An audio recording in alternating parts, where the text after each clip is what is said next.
Puis on est une tasse de tech. Une tasse de tech sans café. Il s'en vient, là. Notre barista, tech, il est en train de faire ça. Ce sera pas long, on est en train de partir la machine. Dès que j'ai un petit signal rouge ici, on est prêt à partir et nous sommes en direct. Bonjour tout le monde, bienvenue à Une tasse de tech. Bon vendredi matin. Je suis avec Martin Dufort, je m'appelle Alain Mécana. Nous allons, à partir d'aujourd'hui, livrer un podcast, un balado hebdomadaire. L'idée, c'est de faire ça sympathique, informel.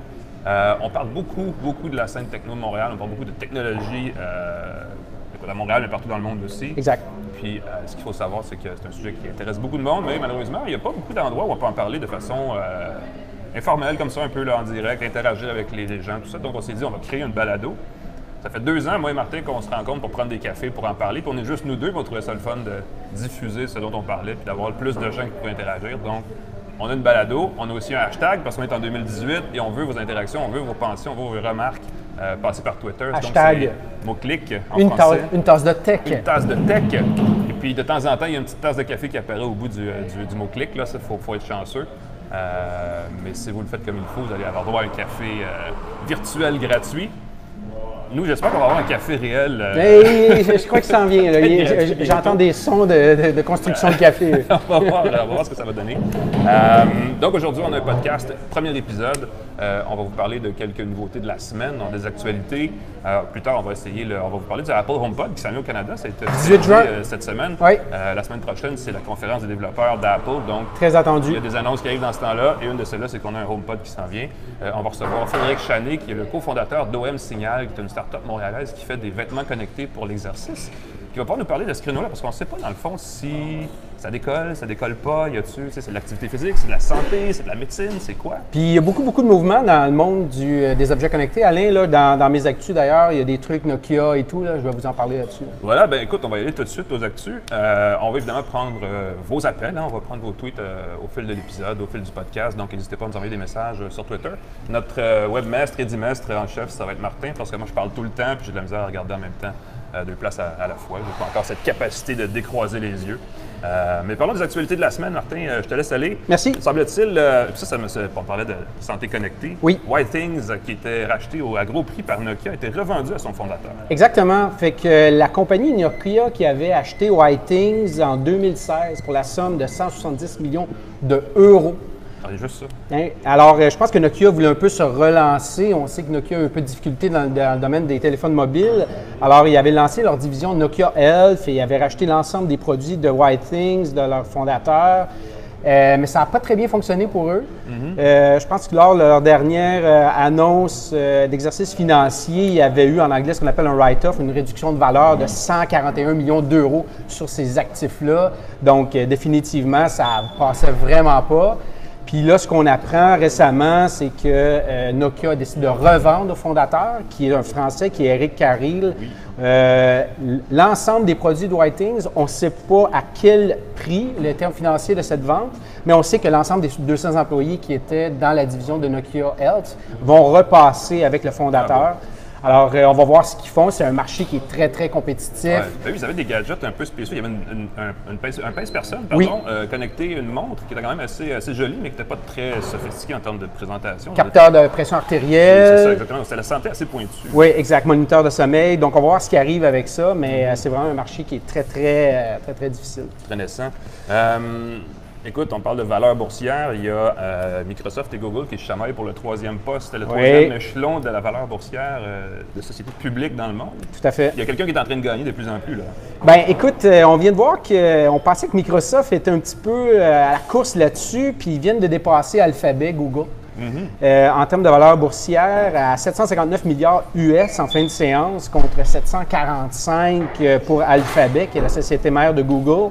En comparatif, il y a à peine 1 an, la valeur boursière de Microsoft était de 535 milliards, donc une très, très bonne progression, comparativement à 686 pour Alphabet, Google. Donc, on voit que ça tourne aux alentours de ça. Je pense que c'est tout un revirement pour... Je t'arrête, j'ai une excellente nouvelle pour toi. Ben merci, enfin! Excellent, merci beaucoup. Bon, c'est pas exactement une tasse, mais c'est... C'est un latte grand format. Un verre de tech. À notre première tasse de tech. Officiellement, santé tout le monde. Si toi être caféinomane, ça fait le plus grand bien. Et voilà. Alors, c'est un revirement pour Microsoft qu'on pensait un peu mort là, avec les Windows Phone qui sont partis et tout, mais je pense qu'ils reprennent beaucoup. Mais ça balance. Puis en fait, ça fait quelques semaines que ça chamaille à ce niveau-là entre les deux entreprises. Puis là, ce qu'on voit cette semaine, c'est que l'écart s'agrandit, puisque Microsoft. C'est pas clair, c'est pas évident comme ça, mais Microsoft a de moins en moins d'entreprises grand public parce qu'ils vont vraiment cibler tout ce qui est serveur en info nuagique, tout ce qui est service aux entreprises, un peu comme IBM a fait d'une certaine époque. Exact. Même s'ils continuent encore avec leur division de matériel, avec les surfaces sur Facebook, ces choses-là. Donc ça va être intéressant de voir la suite de ça, surtout qu'Alphabet pousse beaucoup dans le mobile avec ses pixels, ses appareils, puis évidemment tout ce qui est Android et tout ça. Puis ça a l'air moins évident en termes de chiffres, en termes de succès de vente, au niveau des pixels en tout cas. Mais je pense que la course à l'in, comme tu le disais, c'est vraiment symboliquement quelle firme va atteindre ce plateau de 1000 milliards de dollars en valeur boursière. Il y a Apple, il y a Amazon. Oui, on ne sait pas qui, ça monte, ça descend, c'est comme un seuil psychologique, je pense. C'est extrêmement symbolique, mais c'est intéressant. C'est intéressant. À l'autre extrême, il y a une compagnie start-up qui s'appelle Klaxoon, que je ne connais pas, j'ai hâte que tu m'en parles, qui vient de réussir à lever 50 millions de dollars. Effectivement, une compagnie de Rennes en Bretagne qui est... une compagnie française. Oui, une compagnie française, une start-up française de Rennes en Bretagne qui a réussi à recevoir une injection de 50 millions de dollars, dont une partie de la compagnie de financement White Star Capital. Ils sont à Montréal. Ils sont à Montréal, effectivement. Et ce qu'ils veulent faire, c'est qu'ils veulent rendre les meetings plus engageants, plus interactifs. Je pense qu'il y a une grosse problématique dans les structures corporatives où l'ensemble des rencontres qui sont faites avec plusieurs participants, la moitié des participants ne sont pas engagés. Alors eux, ce qu'ils veulent offrir, c'est vraiment un ensemble d'applications interactives qui collaborent ensemble. Donc, tu peux, dans le meeting, dans la rencontre, faire des sondages, faire des éléments de brainstorm et tout et tout. Une espèce de gros tableau blanc intelligent, là. Oui, mais avec des applications mobiles qui permettent à chacun des participants d'interagir. Donc, les rencontres vont être rendues comme tout le monde dans l'autobus va regarder son téléphone. Exact. Puis on va quand même pouvoir interagir. Oui. Mais bon, c'est sûr que c'est toujours une problématique. Il y a toujours des gens qui ne sont pas connectés, pas engagés dans la rencontre. Mais bon, si vous n'avez pas Klaxoon, vous pouvez faire ce que moi, ce que je dis à chaque fois. Vous jouez au Jenga du téléphone. Oui. C'est quoi le Jenga du téléphone? Vous rentrez dans votre rencontre, vous empilez les téléphones l'un par-dessus l'autre, puis il n'y a personne qui peut les retirer avant que la rencontre soit finie. Donc, attendez Klaxoon ou sinon jouez au Jenga du téléphone. Ouais. Ben, en fait, dans le collaboratif, il existe déjà d'autres. Même Google Drive, à la limite, est un outil collaboratif qui peut servir. Donc, il y a des options qui existent gratuites. Slack aussi est là, il y en a beaucoup. Il y en a beaucoup. C'est le fun de la technologie parce que c'est extrêmement large de nos jours. On pourrait parler de t-shirts connectés, de choses comme ça. Puis à l'autre extrême, c'est rendu que les voitures sont des objets technologiques dont on parle régulièrement. Évidemment, grâce à Elon Musk et Tesla. Malheureusement, c'est que quand on parle souvent de ces voitures-là sous l'angle technologique et qu'on parle de voitures autonomes, ce qui est séduisant, attrayant d'un point de vue de nouvelle, c'est de parler des accrochages, des choses qui ne vont pas très bien. Et Tesla a eu une mauvaise nouvelle cette semaine. Moi, je trouve ça quand même assez fascinant qu'aussitôt qu'il y a eu un accrochage d'une Tesla en pilote automatique, ça fait la manchette sans arrêt. Alors, c'est arrivé avec Uber aussi il y a quelques semaines. Effectivement. Alors, la dernière nouvelle, puis je pense que plusieurs l'ont vu, parce que ça a été publié maintes et maintes fois et republié sur Internet. Il y a une Tesla en pilote automatique qui a foncé dans un véhicule de police qui était stationné en Californie. Puis ça a fait la manchette et tout. Puis là, ce qui est intéressant, c'est que Elon Musk, le CEO de Tesla, a repris la balle au rebond rapidement. Puis il a envoyé un tweet très, très court, un message sur Twitter qui disait... Au niveau de la perspective, vous faites la manchette avec ma voiture qui est rentrée dans une voiture de police, mais dans le monde, il y a plus de 1,25 million de personnes qui sont mortes au volant de voiture. Alors, tu sais, c'est correct que vous faites la manchette, mais en perspective, c'est pas grand-chose. Il faut relativiser parce que c'est vrai que les accidents de la route sont un problème grave. Peut-être moins ici parce qu'on a une infrastructure routière quand même assez sophistiquée, mais on est en Inde, en Chine, tout ça. C'est encore un peu le Far West en termes de conduite automobile. Donc, effectivement, il y a beaucoup de risques d'accidents dans ce coin-là. Puis toi, Alain, il me semble que la dernière fois qu'on s'est vu, tu conduisais une voiture avec pilote automatique. T'en penses quoi de cette techno-là? Voilà, pour l'avoir suivi depuis un bout de temps, cette technologie-là, je peux dire que c'est encore... on est au premier balbutiement, en fait, d'une technologie qui, pour l'instant, comme est encore mal ficelée, peut rester dangereuse. En ce moment, ce qu'on peut avoir quand on achète une voiture, peut-être que l'autopilote de Tesla est plus avancé en termes de système d'assistance à la conduite, mais ce qu'il faut faire, c'est qu'il faut garder quand même les mains sur le volant. Et puis souvent, les systèmes vont décrocher, vont vous redonner le contrôle, mais vous ne avertiront pas de façon très évidente. Il va y avoir un bip sonore, il va y avoir un relâchement, on va le sentir dans la direction, mais ça ne sera pas apparent nécessairement. Donc si on est un petit peu dans la lune, là, il y a une fraction de seconde qui pourrait être effectivement fatale, parce que c'est la fraction de seconde où le système décroche quand il perd le contrôle, puis c'est là qu'on veut réagir rapidement. Fait que moi, mon hypothèse là-dessus, c'est que les gens... Ça va être dangereux. mettre la Tesla en mode automatique, puis il commence à texter au volant sans vraiment porter attention. On n'est pas dans un taxi. Là. Fait que s'il arrive une mauvaise manœuvre, tu as ton téléphone dans les mains, tu n'as pas le temps de réagir. Non, effectivement. Puis c'est peut-être ça aussi, c'est qu'on achète ça, on parle de conduite autonome. De la même façon qu'on parle d'intelligence artificielle, on utilise un super grand terme pour définir une technologie qui est encore juste un petit morceau de la patente finale. Donc, on n'est pas encore rendu au point où cette voiture-là se conduit toute seule. Donc, il faut juste dire, c'est comme une espèce de régulateur de vitesse plus. C'est-à-dire qu'il y a des fonctions qui sont un petit peu plus, de façon un peu plus automatique, mais c'est pas nécessairement final comme technologie. Parlant de technologie problématique, apparemment les routeurs ont un problème pour faire quelque chose. Qu'est-ce qu'il faut faire là? Pas tout de suite quand même. Bien, en réalité, pas tout de suite, oui et non, parce que le FBI a envoyé vendredi passé un communiqué demandant à tout le monde ou à tous les propriétaires de routeurs Internet de repartir leur routeur. Ah oui? C'est comme maintenant... Ben attendez, parce que vous allez perdre le signal si vous redémarrez maintenant. Faites ça dans à peu près 45 minutes. Faites ça quand la tasse de texte sera terminée. Exact. Mais en réalité, pourquoi les redémarrer? Alors, ce que le FBI nous dit, c'est qu'il y aurait un logiciel pirate potentiellement qui serait inséré dans ces routeurs-là. Est-ce que c'est le fameux VPN filter? C'est exactement ça. Le fameux, ça, c'est oui, c'est un logiciel malveillant extrêmement dangereux, en fait, semble-t-il. Parce qu'il peut faire n'importe quoi, essentiellement. Exact.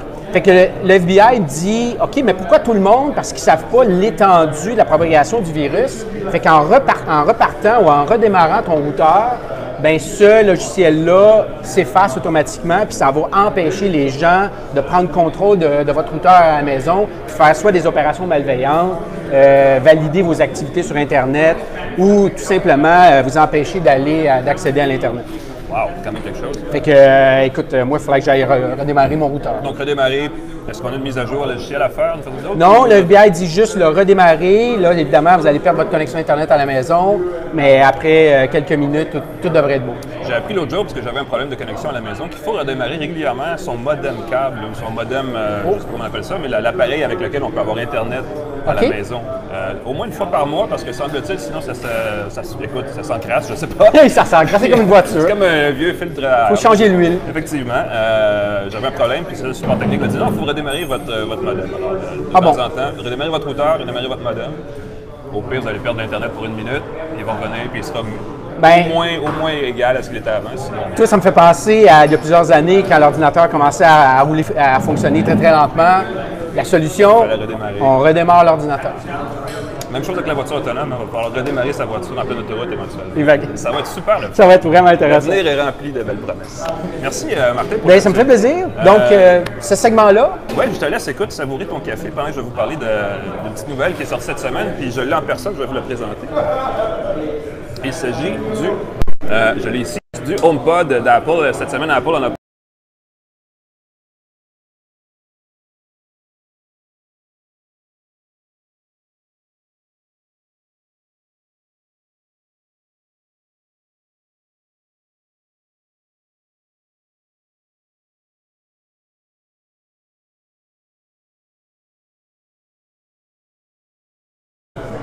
Voilà, on est en direct. Morale de l'histoire, ne pas débrancher ton micro, Martin. Voilà, merci. Bon. D'accord. Je ne débranche plus jamais mon micro. Exactement. Faut que tu restes là. Ben, tu peux te défaire le micro si tu peux rester là pour commander. Oui. De toute façon, on va en inviter plus tard qui va en avoir besoin.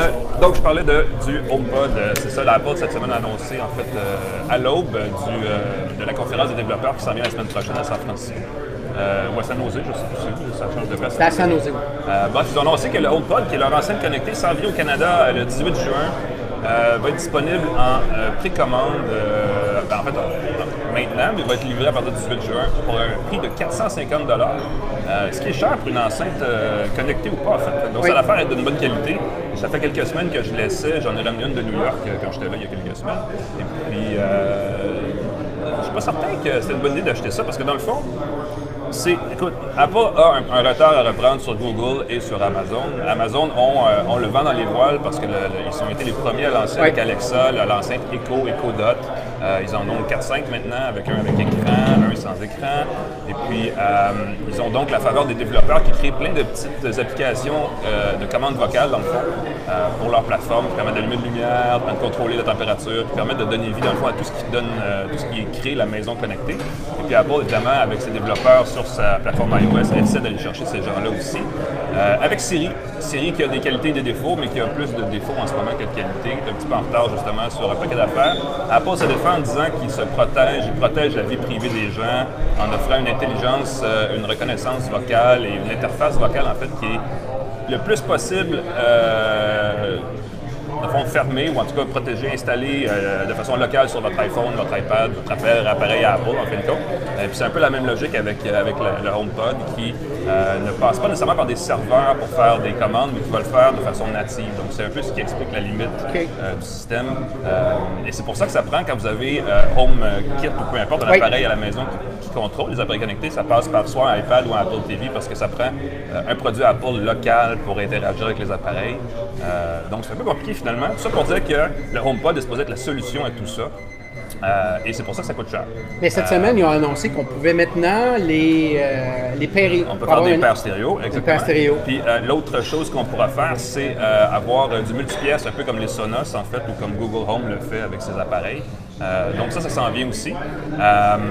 J'imagine que la semaine prochaine, on va en savoir un petit peu plus sur les nouveautés du logiciel qui anime cette petite bébête-là, parce que pour l'instant, c'est un peu limité. Sans doute qu'il va y avoir d'autres applications qui vont venir pour agrandir l'écosystème. Cela dit, point de vue musical, parce que c'est essentiellement ça, une enceinte connectée, ça permet de faire jouer de la musique. On demande à Siri, qui passe évidemment par Apple Music, donc il faut être client d'Apple Music. On peut commander la musique de son choix. Ce qui est fun avec Siri, pour l'instant, c'est un défaut, elle fonctionne qu'en anglais. Mais quand elle va fonctionner en canadien-français, ce qui devrait arriver au courant de l'année, on peut lui parler en franglais, en fait. Donc, on peut lui demander des chansons, des types de chansons en anglais, dans une phrase en français, qui va être bien comprise, qui est mieux comprise par Siri, en fait, que par l'assistant Google, qui est en français aussi, sur les Google Home, Google Mais ça, Home Max, Alain, le franglais, ça n'arrive pas le 18 juin, là. Le franglais n'arrivera pas le 18 juin, il va arriver plus tard dans l'année. Là, c'est l'anglais seulement. Mais pour les développeurs qui veulent ne serait-ce que se préparer à un marché qui pourrait décoller, parce qu'on anticipe que ça va devenir très gros, les commandes vocales. Il y en a dans les voitures maintenant. Alexa est en voiture, puis Google s'en vient aussi. On peut imaginer que Siri bientôt sera aussi plus accessible en voiture. Donc les gens qui veulent tâter de la commande vocale avec leurs applications, avec leurs services, leurs appareils électroniques, ont des options. Apple en offre une nouvelle, donc, qui est encore naissante. Moi, ce que je pense, c'est qu'il faut lui laisser le temps. Oui. Il n'y a pas besoin de se précipiter en ce moment. Si vous êtes un consommateur, il n'y a pas de raison de se précipiter pour s'en équiper d'une. Si vous êtes un développeur, bien là, c'est à vous de choisir la plateforme. C'est sûr que Apple, en ce moment, est très petit. On anticipe qu'ils vont prendre un petit peu plus de place dans le marché au fil des prochaines années, mais ce n'est pas nécessairement garanti que ça va être très gros. Amazon n'est pas encore très bien installé au Canada, donc c'est un peu, il n'y a pas de bonne solution magique en ce moment. Donc peut-être qu'attendre, regarder ce qui se fait, être patient, c'est la meilleure option. Si vous cherchez une enceinte pour du son de qualité, le HomePod est probablement la meilleure dans le groupe. Et puis, depuis 2 semaines, Google propose le Home Max, qui est un peu plus gros que ça, qui fait aussi très bien. Donc, il y a vraiment ces deux options-là qui sont à peu près le même prix. Là. Donc, c'est 2 options qui existent aussi. Je ne sais pas si Frédéric Chanet va pouvoir a eu l'occasion d'essayer ces choses-là. Je vais chercher notre invité, si tu peux lui demander. On va faire ça, absolument. Mais bon, on sera la semaine prochaine avec la conférence des développeurs d'Apple si effectivement il y a des nouveautés qui s'amènent de ce côté-là, au côté de la connectique du HomePod. C'est sûr qu'un HomePod à 450 $, c'est déjà pas donné. Si on veut une paire stéréo, ça coûte quasiment 1000 $, c'est pas un cadeau non plus. Donc, c'est à vous de voir là, si vous voulez dépenser beaucoup. Une bonne chaîne stéréo avec un petit appareil comme le Echo Dot, là, fait très bien le travail. Dans les 2 cas, pour l'instant, c'est encore en anglais, donc on n'est pas encore rendu au point où on a des options en français très nombreuses, mais il va falloir patienter. Et là, je passe pas le micro parce qu'il est déjà branché. Je dis bonjour à Frédéric Chanet, qui est le cofondateur d'OM Signal, qui est notre invité de la semaine. Frédéric, bonjour. Bonjour Alain. Merci d'être venu. Merci beaucoup. D'être levé plus ou moins tôt, là, vendredi matin, comme ça. On se lève tôt, pour une tasse de tech sans tasse, parce qu'on n'a pas encore les tasses, malheureusement, mais ça va venir. OM Signal, depuis quelques années, en fait, est établi à Montréal et fait des appareils, des vêtements connectés, en fait, des vêtements d'exercice. Je vous ai suivi au fil du temps. Vous avez commencé avec une camisole, je crois. Ça a évolué vers un soutien-gorge pour femmes. Et ça fait quand même un an et demi que ça est sorti. Où est-ce que vous en êtes par rapport à ça? Oui, bien sûr. En fait, On a commencé effectivement avec un t-shirt et après on a fait un soutien-gorge pour femmes. Et l'idée c'était de construire une collection de vêtements connectés qui répond aux attentes que les gens pour avoir des vêtements connectés dans différentes phases de leur vie. Le lancement du soutien-gorge connecté a été un grand succès médiatique. On a fait plusieurs top 10 de CES en 2016 et ça nous a en fait permis de réaliser une stratégie d'affaires qui était plus intéressante pour nous, c'est-à-dire de travailler avec des grosses compagnies, des grosses brands pour développer des produits pour eux et donc aider à rejoindre un marché plus conséquent, plus rapidement que ce qu'on peut faire en tant que petite compagnie. Oui, oui. Ben, c'est un peu ça votre mission depuis le début, c'est d'être accessible. C'est ça. Donc les grandes marques, vous parlez de, par exemple, les Reebok, les Nike, les Under Armour de ce monde? Ou en fait, on travaille beaucoup avec des marques d'électronique, de santé, de bien-être, surprenamment. Et on travaille aussi avec des compagnies qui sont des compagnies de... comment on a dit ça, de pro sports, donc des compagnies qui travaillent avec des teams d'athlètes. Ah oui, ok. Oui. Donc vous quittez un petit peu le côté consommateur pour aller dans un côté plus niché en fait, de la santé professionnelle? Non, nous ce qu'on fait, c'est on a un modèle d'affaires maintenant qui est B2B, donc on développe des produits pour consommateurs. Ces consommateurs-là peuvent être des athlètes ou peuvent être des gens qui ont des problèmes de santé ou des gens qui veulent se monitorer pour leur santé. Mais ce n'est pas vendu sous le nom Home Signal, c'est vendu sous le nom d'une autre compagnie, Powered by Home Signal. Ah, bon, d'accord. Voilà. Ce que votre capteur permet de faire, c'est ce que propose un paquet d'autres produits, des montres connectées, des choses comme ça. Est-ce qu'il y a vraiment... parce que là, évidemment, quand on lit sur ce qui s'en vient dans le monde du wearable pour l'activité physique, il y a beaucoup de notions de on veut combattre le diabète, on veut chercher des choses pour le glucose, des choses qui sont quand même assez pointues. Est-ce que vous voyez dans ce créneau-là ou vous restez plus du côté plus activité sportive, etc.? Non, en fait, je dirais que le développement de la brassière aussi nous a permis de développer des nouvelles technologies qui ont clairement augmenté la qualité du signal que l'on capture, qui nous permet maintenant de faire des choses dans le domaine médical et de santé générale. Donc, une des grandes différenciations qu'on a par rapport à des devices comme ta montre, c'est que en fait, nous, on capture ce qu'on appelle les signaux bruts du corps, les signaux électriques, le Raw ECG, la respiration brute, l'activité physique brute. Et à partir de ça, on est capable effectivement de développer des algorithmes qui sont capables de détecter des conditions, prévenir des conditions. Donc, de plus en plus, notre travail devient du travail algorithmique, en fait, basé sur les données qu'on a sur nos vêtements, pour aider nos clients à développer des solutions innovantes dans la santé ou dans le bien-être. Donc, il y a vraiment une notion. Est-ce qu'il y a du pharmaceutique aussi? Parce qu'on parle beaucoup de médical puis de santé connectée, mais des gens, des compagnies pharmaceutiques, souvent regardent ça aussi pour prévenir, pour savoir peut-être quand il y a le bon moment de prendre certains médicaments. Il y a de l'intérêt, effectivement, pour savoir si les gens prennent leurs médicaments, étant donné que souvent, dans certains médicaments, par exemple des médicaments dans le pulmonaire, ça change le signal pulmonaire pour le meilleur. Oui. Nous, on est capable de voir ce changement-là. Donc, c'est pour voir un peu tout ce qui est l'adhérence aux médicaments et aussi l'efficacité des médicaments. Donc, on explore ces projets-là aussi. Mais je dirais qu'en ce moment, beaucoup des projets sont soit dans le domaine préventif ou dans le domaine de monitoring, du suivi régulier de gens qui ont déjà des conditions cardiaques ou pulmonaires. Est-ce que tu suivis à distance? La télémédecine, c'est un sujet très hot. Effectivement, c'est ça. L'idée, c'est d'aider les gens qui ont des conditions chroniques pour le reste de leur vie, en fait, à vivre une vie normale, tout en donnant à leurs docteurs et à leurs proches des données riches qui leur permettent de voir comment leurs conditions évoluent. Quelqu'un me disait, je parlais à quelqu'un, je ne sais plus, je ne me rappelle plus dans quel créneau, mais c'est dans la santé connectée il y a quelques semaines que ces appareils-là, comme ce que vous faites, ont un potentiel transformationnel un peu comme un Uber dans le fond de la santé, mais c'est sur un horizon plus long, on parle de 10-15 ans par exemple, ça pourrait transformer les habitudes des gens, même aider à résoudre la fameuse question des attentes à l'hôpital, des choses comme ça. Est-ce que vous voyez comme ça aussi? Je ne pense pas que ça soit 10-15 ans, mais la technologie est prête maintenant. Nous avons fait ce qu'on appelle des Clinical Validation Trials, donc des études avec des grands instituts de recherche canadiens pour valider la qualité du signal et voir comment le signal peut être utilisé pour prévenir des conditions ou manager les gens qui ont des conditions. Donc je pense que d'un point de vue technique, on n'est pas loin. Nos vêtements sont manufacturables à grand volume, on est incroyablement pas cher. Donc, on est capable de distribuer ça à grand volume.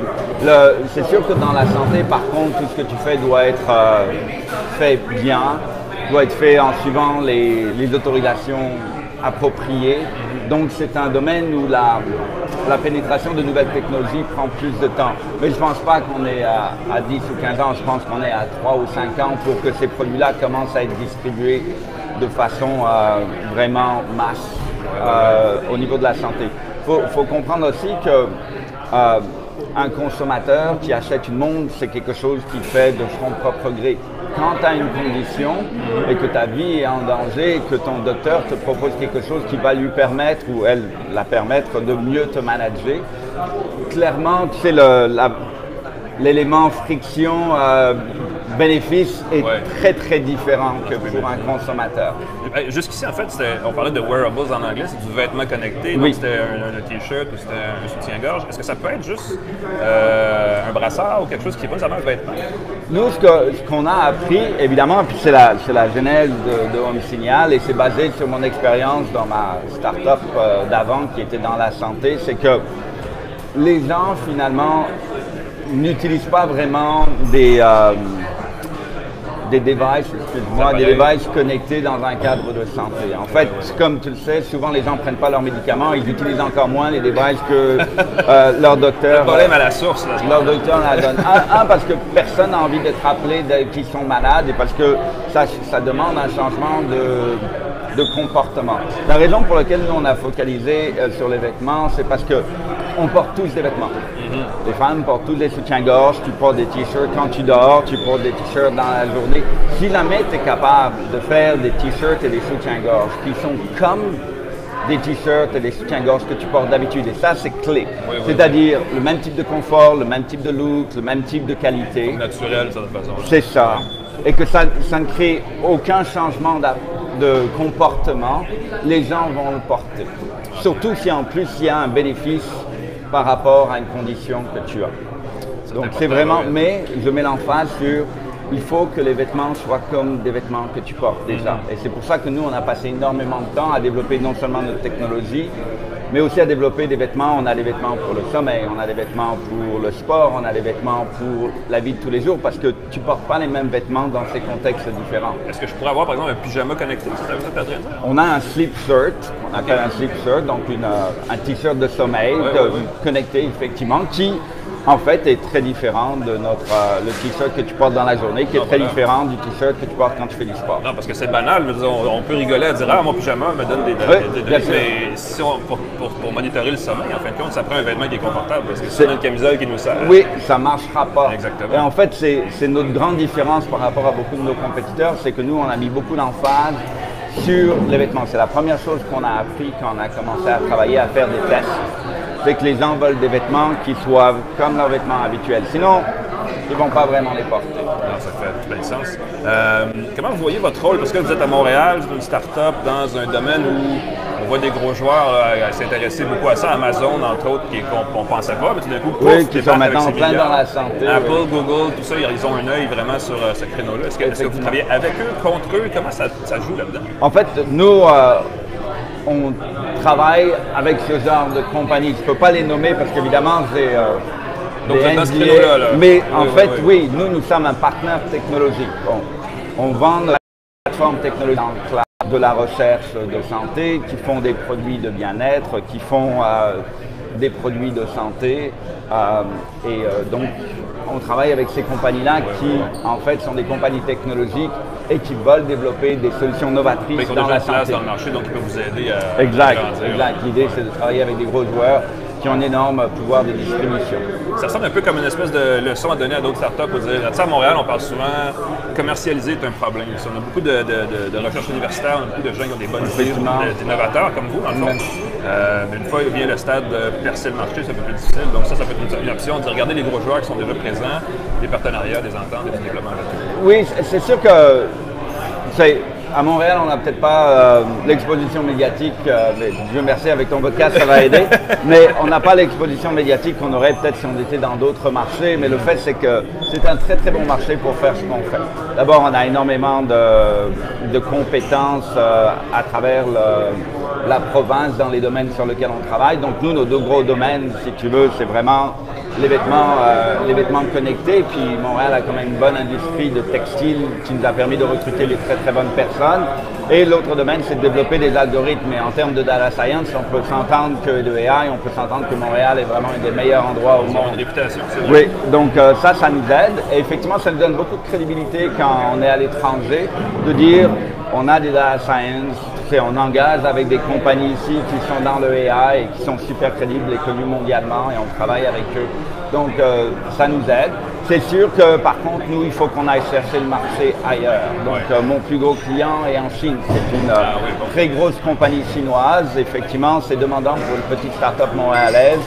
Je me déplace en Chine régulièrement, il y a le temps, la distance, la langue à manager, mais néanmoins, ça en vaut l'opportunité. Tu ne peux pas rester ici parce que c'est un petit marché malheureusement. Ouais, et puis nous, on joue dans un marché on a une stratégie de développement d'affaires qui vise à travailler avec des joueurs avec des grosses économies d'échelle et des gros réseaux de distribution. Est-ce qu'on peut s'attendre à un nouveau produit OMSignal prochainement? En fait, nous développons constamment des nouveaux produits, mais c'est des produits qui sont faits pour des gros partenaires et qui seront vendus sous leur nom. Évidemment, je ne suis pas assez gros, là, c'est ça que tu es en train de dire. Non. Je mange plus. Non, c'est pas ça. En fait, ce que je veux dire, c'est que des gros clients, on a plein de produits qui sont en développement ou qui ont déjà été développés, mais c'est à mes clients c'est leur choix quand ils vont les vendre, à qui ils vont les vendre et comment ils vont les vendre. Il y a un intermédiaire qui va arriver. Ben, c'est eux mon client. Eux, après, ils le donnent. Beaucoup de mes clients donnent ça à leurs patients ou ils le revendent sous leur brand. Okay. Est-ce que vous allez cibler encore la course? Parce que je sais que le jogging, surtout du côté des femmes, c'était votre grosse cible à la dernière. Je dirais que 2/3 de nos activités en ce moment sont dans la santé ou le bien-être. On fait encore effectivement du sport, mais on travaille avec des compagnies professionnelles dans le sport, pas nécessairement avec des consommateurs. On a définitivement hâte de voir la suite parce que c'est le genre de truc que quand on ne l'a jamais essayé, c'est qu'on est curieux. Une fois qu'on l'essaie, une fois qu'on peut voir les données, puis qu'on peut, à plus long terme, faire une petite analytique très légère, parce que c'est rare qu'on peut cruncher des grosses données quand on court une fois par semaine, mais ça permet quand même d'avoir un certain suivi sur notre amélioration physique. Donc ça devient pratique. Donc une fois qu'on l'essaie, souvent on l'adopte. Donc c'est intéressant d'avoir cette espèce d'information-là. Effectivement, et on voit aussi, on avait beaucoup d'engagement au niveau de nos produits sport, mais encore plus au niveau santé. Quand les gens ont des conditions ou ont peur d'avoir une condition, c'est sûr qu'ils portent l'événement extrêmement souvent parce qu'ils n'ont pas cette information sinon. Ah, c'est intéressant. En tout cas, bonne chance pour la suite. Merci beaucoup d'être venu à notre podcast. Merci beaucoup. Ça fait plaisir de t'avoir reçu comme premier invité. C'est comme une espèce de situation. Ça fait vraiment plaisir, c'est un honneur. Et bonne chance avec la suite. N'hésite pas s'il y a des nouveautés à nous faire signe. Merci beaucoup. Au plaisir, à la prochaine. Au revoir. Merci Fred. Parfait. Je te débranche.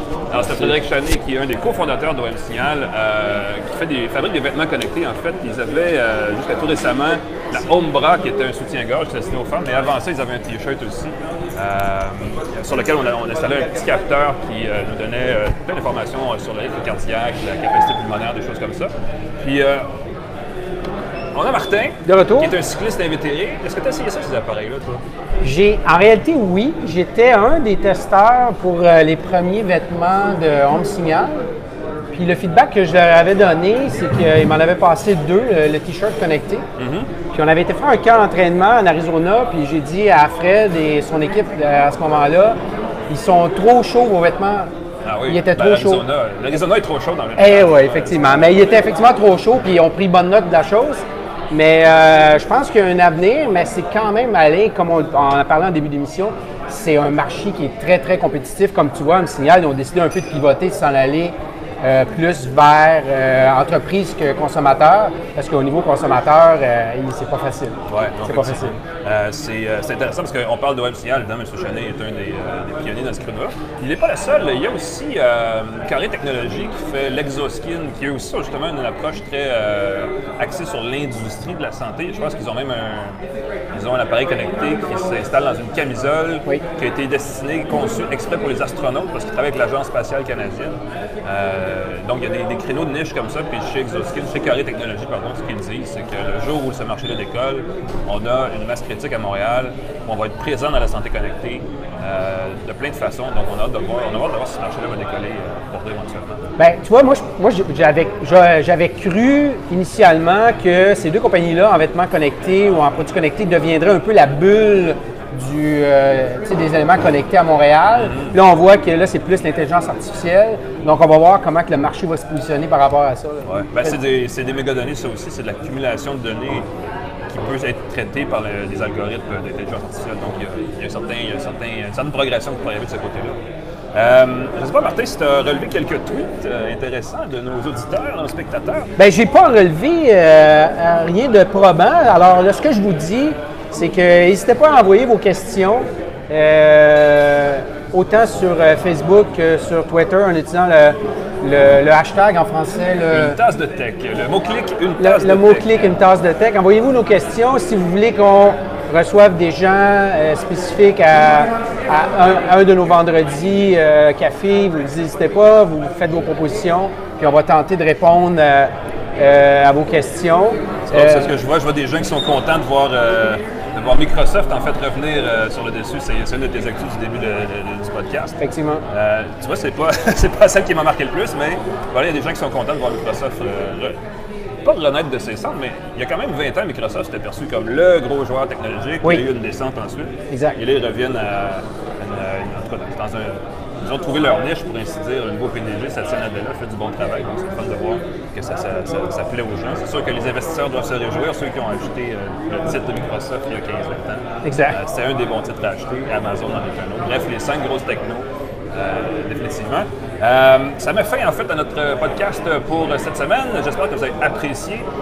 On vous promet que la semaine prochaine, on n'aura pas de coupure comme on a eu tantôt. Oui, effectivement. On va travailler sur notre connexion. On va travailler sur notre connectivité. Pour être sûr que ça fonctionne. Il va falloir rebooter nos routeurs. On va redémarrer notre routeur. Il y a peut-être effectivement le logiciel malveillant, on ne sait pas. La semaine prochaine, c'est même heure, même poste, vendredi 8h30, une tasse de tech.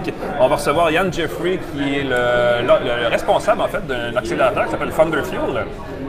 Qui va nous parler de ce qui s'en vient, qui va nous parler aussi de ce qui s'est passé dans le passé, parce que c'est un concours, dans le fond, de start-up montréalais qui existe déjà depuis quelques années, où il y a beaucoup de projets assez fun, assez cool. Ils n'arrivent pas tous à débloquer de la même façon, mais ça donne des produits, en tout cas, ça donne des idées de start-up. Ça illustre bien l'espèce d'énergie créative qu'il y a à Montréal dans ce créneau-là. Donc, il va venir nous parler de ça la semaine prochaine. Je vais vous présenter un bidule. On parle beaucoup de maisons connectées dans les technos. J'ai trouvé un moteur pour Star, pour rideau connecté.